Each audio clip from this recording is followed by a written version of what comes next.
I'm sorry again for the delay, but I'll hopefully make this worth your while. So I was here to talk about sales for startups and some lessons from Silicon Valley. All right, let's see. So before we get started, who am I? I actually have been in Silicon Valley now for about 21 years. Did startups for a couple of years, an e-commerce startup that raised about $30 million. Then I was an executive at Yahoo for about 10 and a half years, and that's actually where I learned a lot of like enterprise sales and SMB sales. I've been mentoring a lot of startup accelerators, joined a bunch of boards, observatory boards, and most recently was a partner at 500 startups. So I actually started the San Francisco office and was there for about 6 years, made close to 414 investments, ran the core accelerator program, and just left end of last year. Now this year, just actually chilling out in 2020. So got lucky. So the main topic we wanted to talk about was sales. And let's see, hopefully the slide. And unfortunately, I think with sales, there's this popular view. I don't know if folks have seen, actually great movie, Glenn Ross, right? And this is unfortunately everyone's view is this like used car salesmen jamming sort of products that nobody wants down customers' throat. And the reality is that's actually not what real sales was. That was actually my view of sales before I joined Yahoo. And I learned very, very quickly at Yahoo is actually the best salespeople, what true sales is actually understanding what your customer wants, and giving it to them. Very, very simple. And if you don't have what they want, then you move on to somebody else, right? You go find the right customer. And so it's not about taking something that you have and just making sure everybody gets it. Not everybody is going to need or want your product, right? And that's, true sales is actually finding the right customer and then giving it to them. And if it's actually not the right product, how do you help them? Like maybe I've actually in the past actually even referred competitors, competitor products to my, competitor products. Sorry, somebody says, I can't hear Marvin. So just checking here. What is going on here? I can't understand what the problem is here. No. Anyways, I hope you can hear me. Barak, tell me if there's any issues or whatever, if for some odd reason there's some technical issues. We can hear you perfectly. It works. All right. And Move on. YouTube is also working. I think please check your audio. Most of the people can hear Marvin. Thank you. Good. Just making sure. All right, because I see this thing, it kind of freaks me out. And so think about this as a startup founder. You're actually spending 70% of your time actually on some element of sales, right? If you think about raising money as sales, hiring employees as sales, right, to join your startup. Selling to customers obviously is sales, right? Sharing your vision from a PR perspective. You're selling sort of like what your company is doing to the press, right? And eventually, depending on what you do, you might actually want to be selling your company to somebody, right? So everything, if that's your job. And so my take, if you don't like sales, you shouldn't be a startup founder. All right. And so we're going to talk about, it's the next sort of sort of part of the presentation. I'm going to talk about sort of some basic homework things that you need to do before you go out to sell, right? And this is a very basic presentation. And so there's a great sort of quote by Ben Franklin, fail to plan to fail. And so there's a lot of prep work that, for good sales you have to do. So first of all, recommend this book if you've never actually read it before. It's a book called Positioning, and it's a classic. This was done during the 80s. And the idea is about understanding sort of where you fit in your consumer or your customer's mind. And a lot of it, if you think about one great example is if you think about, say, soda, right? The first product that actually comes to mind is actually Coca-Cola, right? Usually followed by Pepsi. And you don't even actually remember anything else beyond that. And so understanding sort of categories of just where you fit, right? So for example, if one example from software perspective, like CRM software, you think Salesforce.com, right? Their product sucks, but actually you think Salesforce.com because they're just well positioned in your market. Or they've owned the market from that perspective. Or if you think about cars, I actually think for cars, the first car that actually comes to mind for me is actually a Toyota. I don't know why, right? Or some people actually think BMW, right? They've actually owned this very specific sort of area in your mind. The other thing that actually you have to learn to do and I think this is a skill set a lot of us can learn from Hollywood, is from Pixar, right? So learning to tell your story, learning to tell stories are actually really, really important.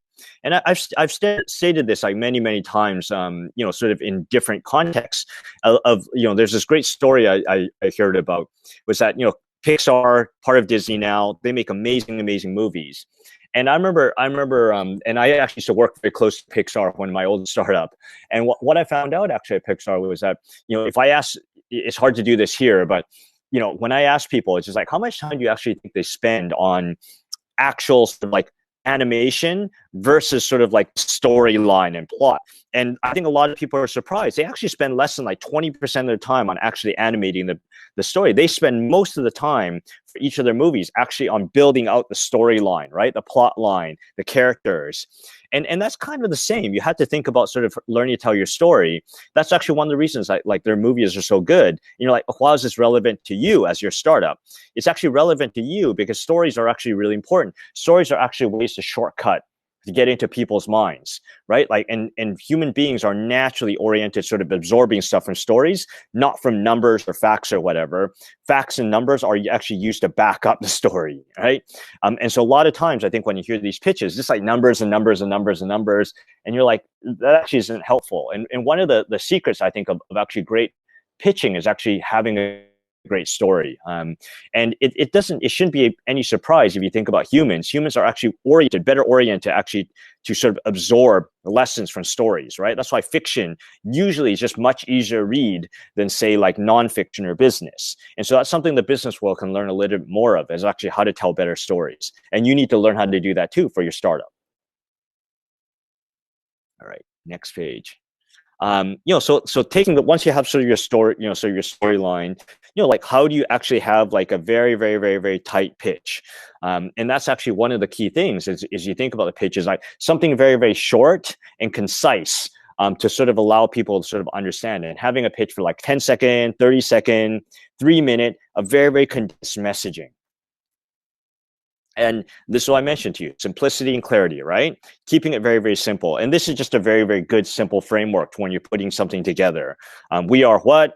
We help you do this, for who, and how do we do that, right? By what way and how. Anyway, simple sort of like way to sort of at least simplify your story and simplify your pitch and keep it very easy.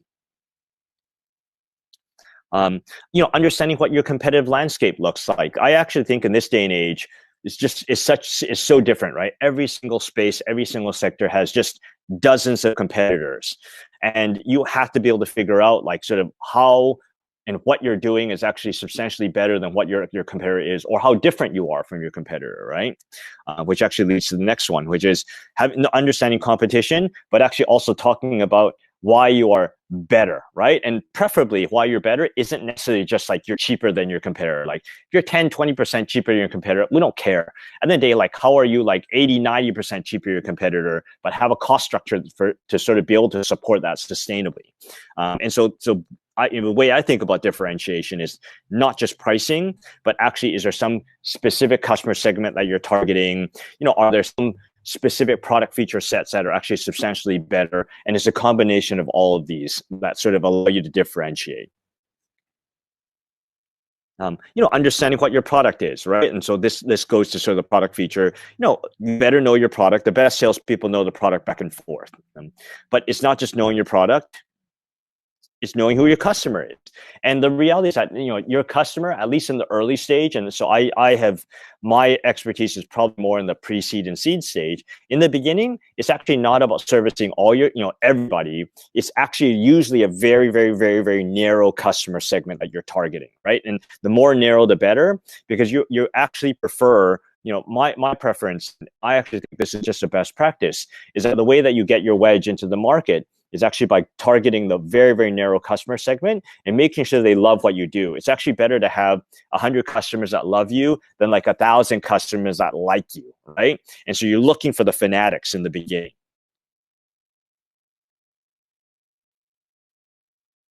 All right, let's see if this works. Yes.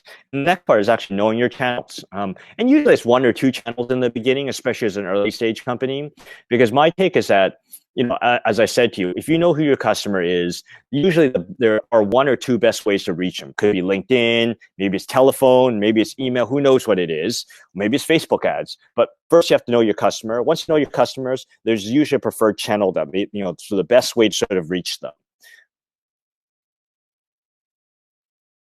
All right. And so let's go through some live example. This is a great sort of, I guess, framework to sort of think about sales and think about sort of, you know, sales at sort of every single stage. And so in the beginning, you know, as you think about sort of your idea and you're going through your idea, you know, this is idea stage. You really want to have at least some concept and idea of actually what the pain point is that you're solving. And then sort of like, and it's a hypothesis, right? Using sort of scientific methods, like this is your hypothesis. Your hypothesis is here's sort of like who the customer is. Here's what we think like their pain point is, a problem we're trying to solve for them. And you sort of have, you use this to sort of build some type of prototype, right? As I go to the next one. And you sort of like, as you built your beta product, you know, like you're trying to figure out sort of the right group of product features that you actually want to build into your product. Once you sort of have that, you know, the next thing is just like, and so bigger as part of your beta, do you have the right features, right? And the right feature set for your customers. Once you've actually launched it, you know, and getting your first customer, and sometimes you might have to give away for free, depending on situation, depending on the product, you know, how much you should be charging for it, right? Because you actually want to sort of like engender usage, because you're going to learn a lot. A lot of this is all sort of like the education sort of process for yourself of learning who your customers are, learning what they like, learning what they don't like, and learning have you sort of like built the right things for them. And then sort of like once you figure that piece out, like how do you actually get this out to as many different people as you possibly can, right? So scaling it. And so that's really important. You know, one of the first things I say is like, you know, before you know, especially for technical founders, is like, look, if you aren't prepared to go and sell your own product that you're building, even though you're not, you don't think that you're the best salesperson, you know, you actually have to be the first sales before you even hire any salespeople. This is not anything that you can outsource. You have to do it yourself, right? And the reason that you actually want to do this yourself is you learn a lot of stuff along the way, right? One of the key elements of actually sales is actually education. You're educating yourself on who the customer is. You're educating yourself and actually getting live feedback, and that's not something you can actually outsource. And so one of the things is the first, you know, as your first customer, you know, your first customer may not be the long-term customer, but this is really critical. And what I would say is in the beginning, you know, the first 10 customers, you actually almost want to over-service them, right? And that's an edge that you actually have as a startup. And actually, as a startup founder, you know, when you're first servicing the first couple customers, you're very different than, say, a lot of your bigger and much more highly funded sort of like companies. Like you have advantage and disadvantages. One of the advantages, you can over-service them. And as a CEO, you know, like think about like the feedback that you're actually getting as a CEO being in the market, but also from the customer perspective of being serviced and having your calls answered by the CEO is a huge thing, right? Just like you're signaling how important the customer is to them. And that is something that is just very hard to replicate, you know, larger sort of like competitors. Right. And so what I talk about is like once you get your first customer, of how you think about sort of like growth, don't overthink, right? Like, you know, how do I serve like 1,000 customers? It doesn't really matter. You know, my sort of like recommendations, like think about this sort of like very structurally, and think about this sort of like from a very sort of like pragmatic view. It's just like once you get one customer, add a zero, right? Then the next focus is actually how you get the next like 10 customers, right? Once you get 10 customers, the next focus is actually how you get to the next 100 customers, being very systematic in your approach, right? And the best companies and the best teams that I've worked with usually think this systematically, right? You should not care about how you get to 1 million customers, right? Like you take it step by step. Once you have this, right, like once you get like 10 to 20 customers, you know, 20, 30 customers, it's actually when you think about sort of like how you build a repeatable sales process, right? Like, I don't think you should overthink sales processes too early in the beginning, because you're learning along the way, right? I think you learn the most with the first like 10, 20 customers. The whole goal is actually about being systematic, right? And so once you sort of have a couple customers, that's when you actually start thinking about systematizing and building in some process.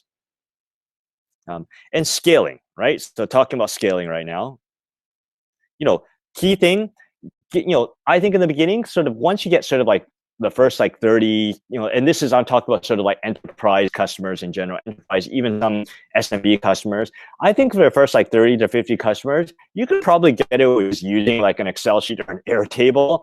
But in the long run, I do think it does make sense to build out, to sort of get a CRM system, right? And they could be, depending on your product line, like I'm a big fan of like Close.io, depending on your product, or Streak is not bad. But there's like usually like doesn't make sense to use Salesforce until you're like just much larger. It's very expensive, and so there are a lot of very, very good. So like Pipefy is another one, and sort of like Pipedrive is another good CRM that's very easy to use, very, very good. Sort of like, and usually like, as you scale, you will probably move away from them. But usually for early stage companies, like, Pipefy is good, Close.io is good, Pipedrive is good. So there are some good systems out there that are like very, very easy to use. All right. And the biggest thing is actually building your funnel, right? Like over time, this is actually when you start thinking, this is actually when as you get to sort of like the 100, the 200, as you start building your funnel, this is actually when you start thinking about sort of integrating sort of marketing a little bit more into sort of like your funnel, right? And helping to build sort of the top of the funnel. And actually even starting to think about, getting like SDRs, right? Like, like the sales development reps who can actually do prospecting and filtering. So for your salespeople, start specializing your sales team. And so one of the things with pipelines, right? Brian Tracy, one of the great sales greats, he talks about keeping your sales pipeline full by prospecting continuously and always have more people to see than you have time to see them, right? Which is great advice, because I think that even now we're in a world where it's very easy, no matter what country you're in, to build a prospect from all over the globe, right? Because of all the incredible sort of like marketing channels, email, Facebook, Google, et cetera, YouTube. There's tons of, doing webinars. There's ways to reach customers from all over the world. And so you should be thinking about sort of the prospecting, keeping sort of like pipelines.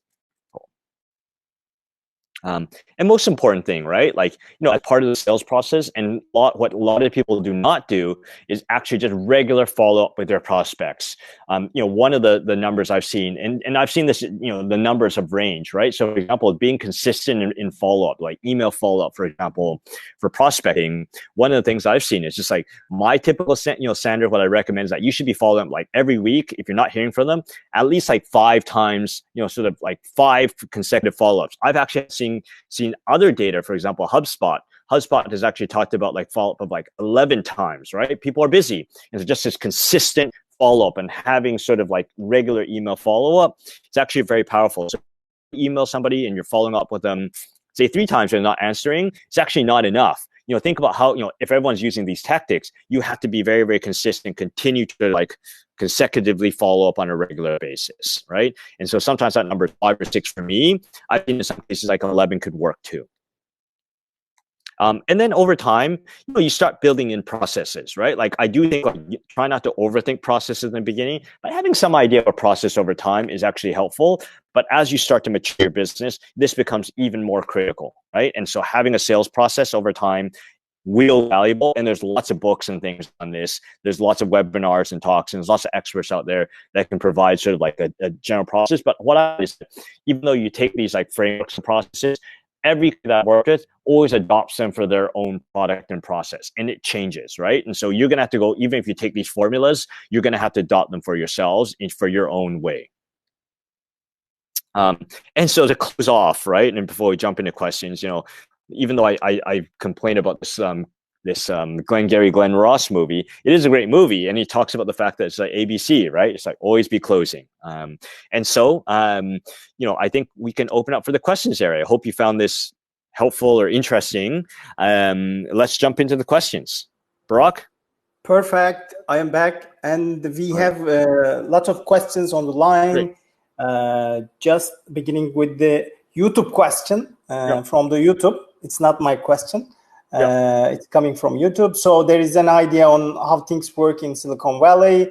And he's asking about your experiences about throwing lots of ideas to the wall and circle to the sticks to the wall as the bull eyes.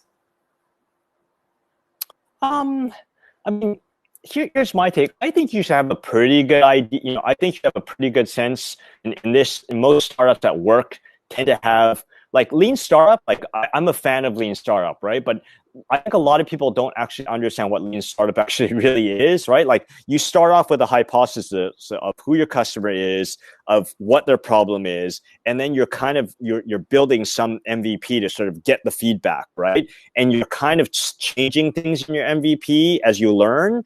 I don't think it's like, I think people misunderstand what it is, which is just like the shotgun approach of like, here's like 20 different ideas. And I've just never seen that work. And so I think that's a myth. The really, really good startups already have a pretty good sense of who their customer is, what the idea is, and they're kind of making these small changes in the product and in the business. They're not kind of like doing these massive pivots and we're doing B2B, now we're doing B2C. That just doesn't work, and that's just a myth. Okay. So second question. I hope that answered the question. Yeah. I understand your point of view very well. I think all the audience has also got it. So in this current situation, business has have priorities. So many of the involve cutting costs and closely spendings. How could the sales process should be tweaked?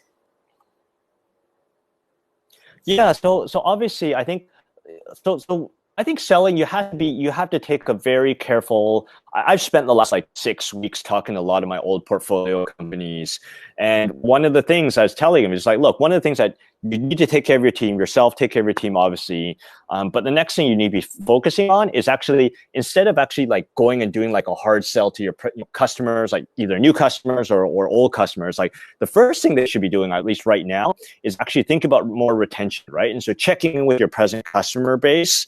And the other thing that you also should be doing, like, I think you need to be very careful with, with the sales process with new prospects.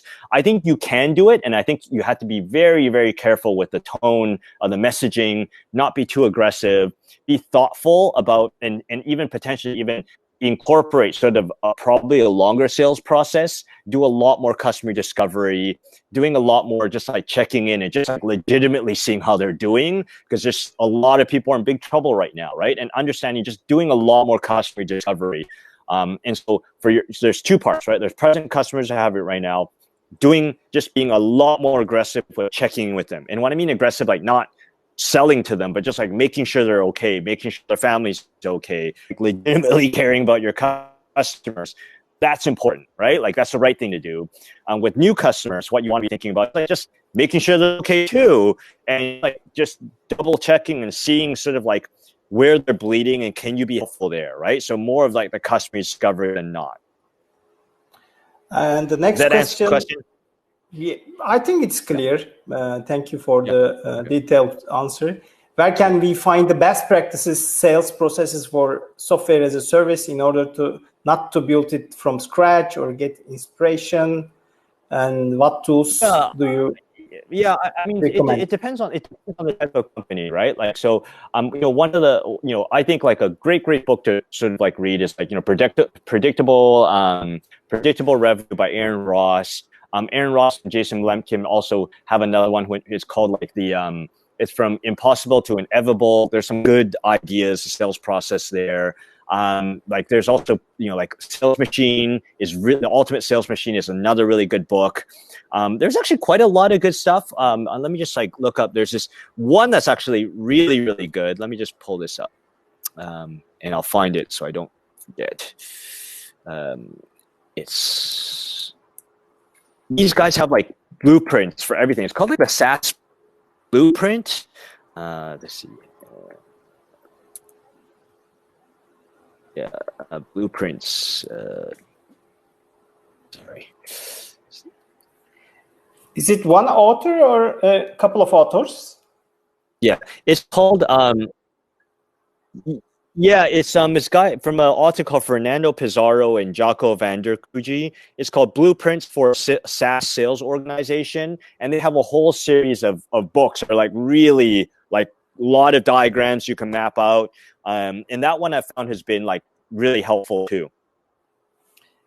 And In the current, following up question, what is different with stable business and startup after long lockdowns? Whose pitch will be more valuable? The old business or startups? Sorry, I didn't answer the question. As far as I understand from Vandita's question, the stable business. Yeah, I don't know if there's like, there are some, like, if you're in the travel space or like the SMB sort of like restaurant space, like, you're in trouble, right? That's tougher. But, like, I don't know if there's a huge difference of like a stable business versus a startup. Like, after lockdown, whose pitch will be more value? I don't know if I guess I'm trying to understand the question. It is not clear, so let's pass through another one. Can we get some ideas and tips on sales partnerships with companies? Channels? So so I think it depends on the stage that you are as a company. I am not a fan of actually these channel partnerships and sales partnerships, at least in the early stage, because you don't even really know. So I'm talking about pre-seed, seed, right? I think it's a little bit different once you know who your customers are, once you have like a clear set of customers, right? Like, that makes a lot of sense. And so I think I usually, if you're pre-seed and seed stage or early stage startup, I usually don't recommend this approach. I think it's a little bit different once you're like Series B and Series C. That's probably the right time to be thinking about sales channels. And because here's the thing, it doesn't make any sense to be doing sales channels. I've never seen it work in early stage. I've never seen huge and big companies actually become, like, I've never seen startups become big companies growing on sales channels. Because in the beginning, in the early stage, the reason why I'm saying this is because in the beginning, you actually don't know who your customers are. And also what ends up happening when you end up working with sales channels, like, this is the thinking, you go sales channels, you know what, like, I'm just going to turn the product over to them. I get a cut of the sales and they're just going to sell for me. That almost always never happens, because with the sales channels, when they're selling their own product, potentially also selling your product, they don't make as much margin, right? And from a salesperson perspective, they're not making as much margin. Their salespeople actually don't get a lot of, the quota is not that interesting. The commissions are not as interesting. They usually don't sell it. And so what ends up happening, you have to end up like spending a lot of time training their salespeople, who are usually not even incentivized to actually sell the product. And so I think, like, unless like you have massive margin in your business, and you're able to sort of give crazy good commissions, that might be the only time it works. But then you still have to support their sales team. And so there's a lot of, in my opinion, there's a lot of challenges with using sales channels to sort of sell. And I think a lot of people think of it as a hack. I think it's an awful hack, because I've never seen it work for me. There is another question from YouTube. It's not directly about the sales, but he's asking about your experiences. I would like to hear Marvin's thoughts on like one key thing that worked him for leading teams, especially given his experience across different regions and different size of companies. One key thing that worked. I think it's one of the things that's just like you need to understand sort of like the mission of what you're doing, having a very clear sense of the metrics. And so, for example, I managed the last 2 years my last 2 years actually as a senior exec at Yahoo. I had a team that was stretched between, like, I was based in the US and I had people in Spain, UK, Switzerland, Dubai, India, and that was really challenging. And so I had to, the way that the sequence and the process of actually how you manage. So, for example, like just over communicating, right? Like, and just having very clear lanes of communication. So, for example, for urgent things was like Messenger. For stuff that wasn't as important, like having very clear distinction where it's just like for email, like if you want a response, like there's like SLAs, like 48 hours, right? And we would have like regular check-in calls, like 3 or 4 check-in calls like every week. So having a sequence of actually communication channels, that is really, really important, right? And so, for example, my week would start at midnight on Sunday night with my team, right? And my leaders on my team. And it's like, that would be the call that we do. Like, that's how we kick off the week. And just like, what are the goals this week? Where are we in sales pipeline? What are the challenges we have? And just like, we'd also do a close-off call end of the week. And we do regular check-ins during the week. Like, just the sequencing of communications, especially when I have a distributed team, you just have to have regular calls and sort of like check-ins on, and that's every week. And it's really hard, but that works. So over communicate. How can companies optimize their sales process so they get the best value without necessarily laying off their employees and also furloughing them? I mean, this is a tougher question to answer because I think a lot of it is going to be very dependent on your business that you're in. And so, for example, if your business is just imploded, like say you're servicing the travel industry, I don't think there's any way beyond sort of laying them off, right? Like there's just no way around or furloughing or whatever it is, right? So this is a tougher question. I would really need to understand your specific situation. Either that or what you do is just can you move most of the people to doing more prospecting? But I think a lot of it just really depend on your industry and your company, your cost structure, how much money you have in the bank. There's a lot of dependencies on this. So I don't want to give general advice here because that's tough to do. This is another question from YouTube. It is a very general question, but what do you advise for the startups and large growth companies side in the especially early stage founders during this COVID-19? I think so number one, I think fundraising is a bad idea in this environment. I think what you need to do is you need to focus on the things that you can control. And this is advice I've been giving all my founders. They're just look, there's a lot of things you control. There's a lot of things you don't control. The things you can control, cost structure, right? How much money you have in the bank, that's actually what you can control. Communicating with your team, communicating with your sort of your investors, communicating with your customers and your prospects. These are all the things you can control, right? And so for the first thing that I'd focus on is actually cost structure. How do you actually manage your cost structure? How do you think reforecasting? The reality is that for a lot of businesses, they're probably going to end up at 80%, they're probably going to end up taking an 80% haircut on where they think their sales is going to be this year. Unfortunately, right? Just because of just the nature of the lockdowns and just the awful sort of economic situation that we're in. And so how can you get to, depending on the company, depending on the industry, but how do you get to at least 18 to 24 months of cash in the bank, if you can, to survive, right? Because the VC market is going to be quiet for a very, very long time. And so in the meantime, how can you survive, continue to service your customers? How can you move money in? So if there's accounts receivables, how can you collect as much of that as possible to sort of move it in? How can you close whatever deals that you have in the pipeline as soon as possible to get the cash in? That's what you should be focusing on. What are the difference between B2B sales and B2C sales process and your insights? I think for the reality is that they're all converging right now. And so a lot of this is really dependent on your customer segment, right? So if you're targeting SMB customers, it's going to be much more closely tied into B2C sales, right? And B2C sales is basically marketing, right? It's what they call product-led growth. There's a lot more similarities of selling to SMBs with marketing, of just consumer marketing, than there is with B2B. I think that, for example, if you're doing enterprise sales, say average, ACV is $500,000. It's a lot of face-to-face still. And in this environment, that's tough. But I do think companies that are actually going to do well in this environment are companies that can actually do sort of have it closer to B2C, right? And so much more sort of product-led growth. And so if you think about sort of much more marketing-led sales are companies that are going to do well and have been doing well, right? So, Slack is one of them. Obviously, the use case is also very unique as well, too.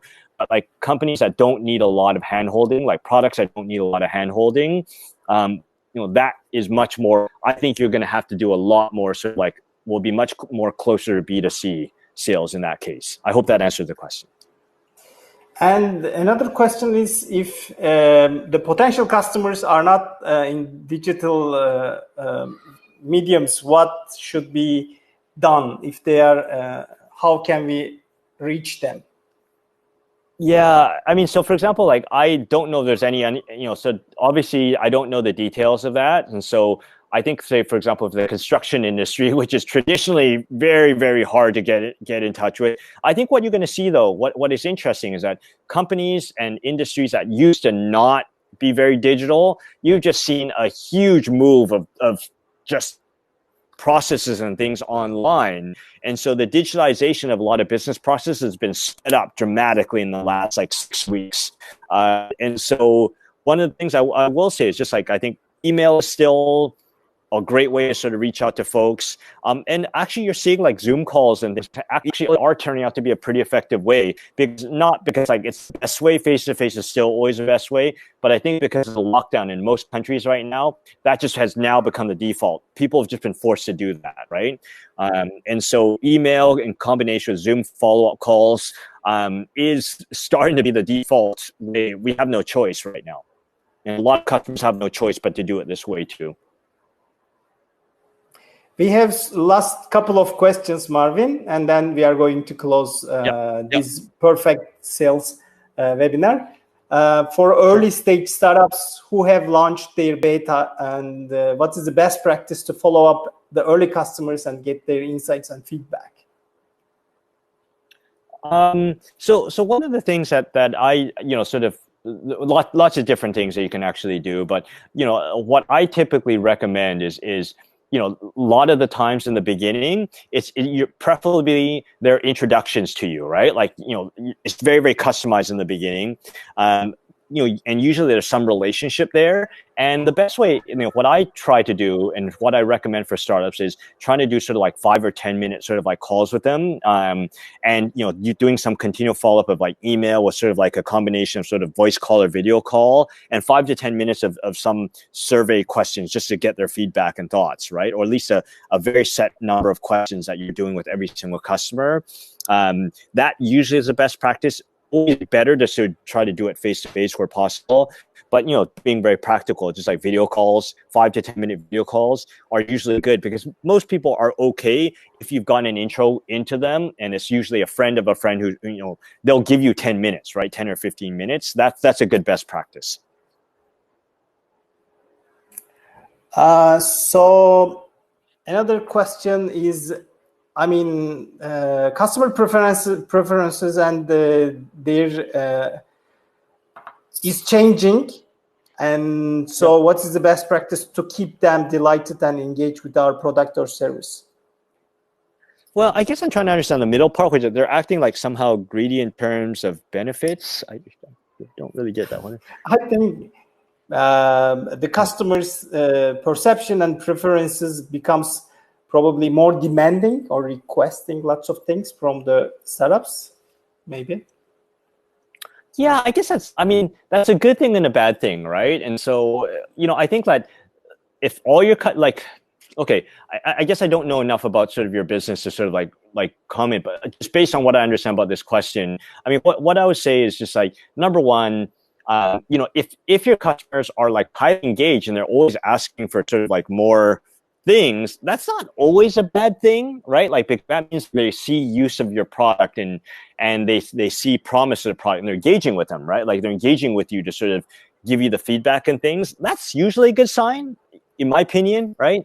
And that's usually valuable, especially if they're paying you. Like, that means like they really want this thing to work for them, right? That's, but I think at the same time, what you want to be very careful about, like, is this customer representative of a larger market?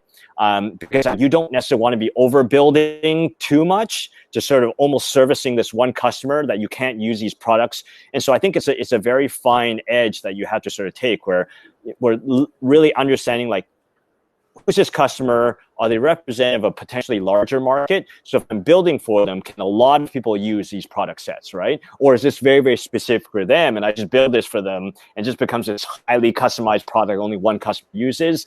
Then I would really, really have to consider sort of whether that makes sense or not, right? So I think it's one of those things that really depends. Or, for example, are they paying you a lot of money to go and do this? Then that's a different story. And so I think you have to sort of balance these things off. So are you getting a lot of money for them and building a super custom product that nobody else can use? Does that make sense? Or are you building something where, like, this customer represents a larger market? Then that probably does make sense. Hope that makes sense. And when you are creating two-sided platform, where you have to get clients and service providers at the same time, what is is for the best pricing strategy?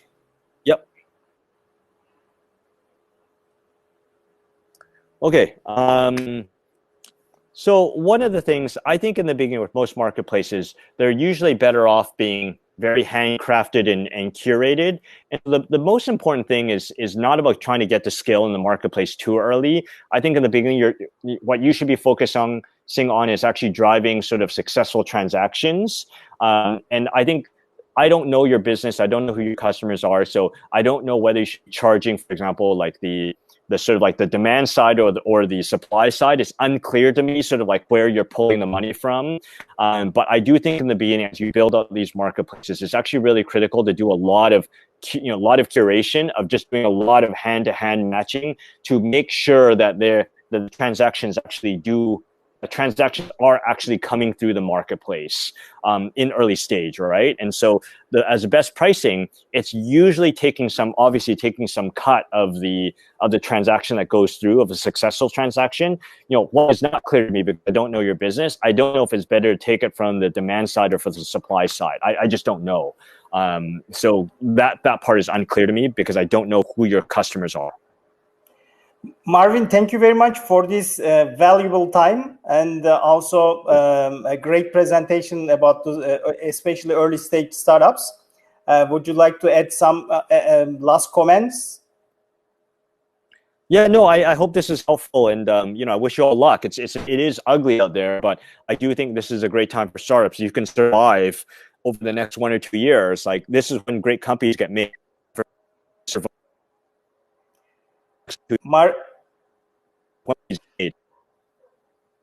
Marvin, thank you, and have a great day, and stay safe and healthy. Yeah, do you see? Thank you for all, yeah, and have all the audience. Have a great night. You guys too. Thank you so much. Thank you. Bye-bye.